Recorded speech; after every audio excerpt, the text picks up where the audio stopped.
Yo, what up everyone? It's your boy Numemo here, back with another video. Today, we're gonna talk about what's the difference between a producer and a beat maker.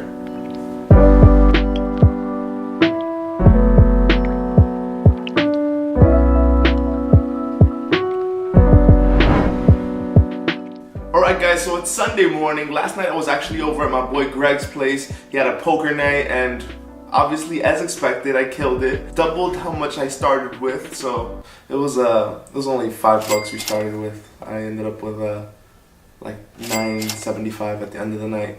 But I'm pretty proud of myself, so whatever. Today we're gonna talk about the difference between a beat maker and a music producer. Now, this I think lies a lot in the kind of like the amount of involvement that the producer or the beat maker has after an artist decides to work with you or to purchase your beat. So it kind of is the reason that I've never been very interested in selling my beats online, because I feel like once I sell my beat online, the artist takes it, he does whatever he wants with it, he or she wants with it, and it's kind of out of my hands at that point. Now, let's say I sell a beat to an artist that I have a personal relationship with. They can come into the studio or I can meet them at the studio. They can show me the writing that they've done for the song or for the beat that I sent them, and we can kind of work together to continue to build that song up to its final form. For example, when an artist shows me the stuff that they've written to one of my beats, I can like start to put my producer hat back on, and I can start thinking about little accents, little things that I can do to the beat afterwards to complement the writing that was done for the song. I also believe that a producer has some level of input when it comes down to mixing, to pretty much have an influence on what that song is gonna sound like at the end. I'm not saying a producer needs to be the person that mixed the song, but a producer should know what are the important elements of the song so he can work together with the engineer who's mixing the song to pretty much ensure that that song is gonna sound the way it was intended to at the end. Especially when we're talking about hip-hop, it's pretty much your beat and you have however many sounds in your beat, and then it's the vocals. So a mixing engineer is going to grab the vocal performance and then all the different sounds you added to your beat and bring them together and make them sound as harmonious as possible.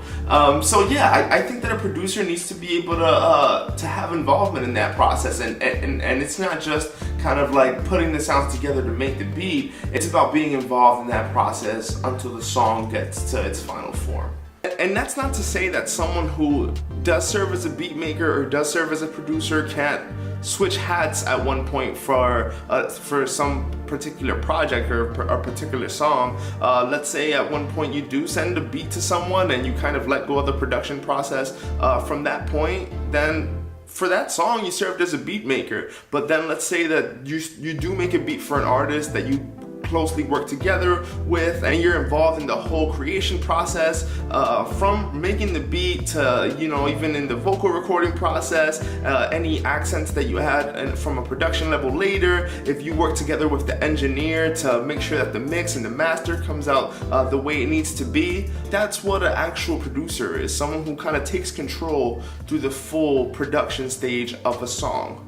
For me, a beat maker is someone who makes a beat, puts it up online, an artist buys it, and from the point that that artist buys that beat, you are no longer involved in the production and creation process of that song pretty much at all. So for me, that's someone who served as a beat maker for a particular song. And the reason I say that is because as a beat maker, with that level of involvement, you don't really have any influence as to what that song is gonna sound like in its final form.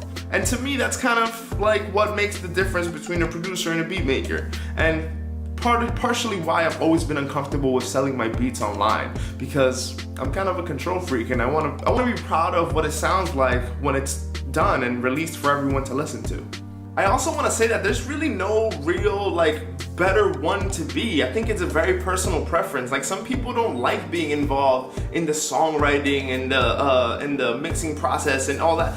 Some people don't want to be involved in the creative process after creating that beat. So being a beat maker is totally fine for them. Their passion lies in just creating the beat and keeping it moving and working on the next beat. Then there's other folks who care more about the full song creation process. They want to create the beat, they want to be a part of the songwriting process, the mixing, mastering, that whole production process. They want to be involved in it. And that's cool for them too. So it's really up to you as someone who loves creating music to decide where your passion lies, and there's no real right or wrong. So I wanted to make sure that I emphasized that. So keep creating, guys. And that's pretty much it. I hope you guys enjoyed this video. If you learned something new, give the video a thumbs up. Let me know your thoughts in the comments. Let me know if you agree or disagree with anything that I said. I'm open to the conversation.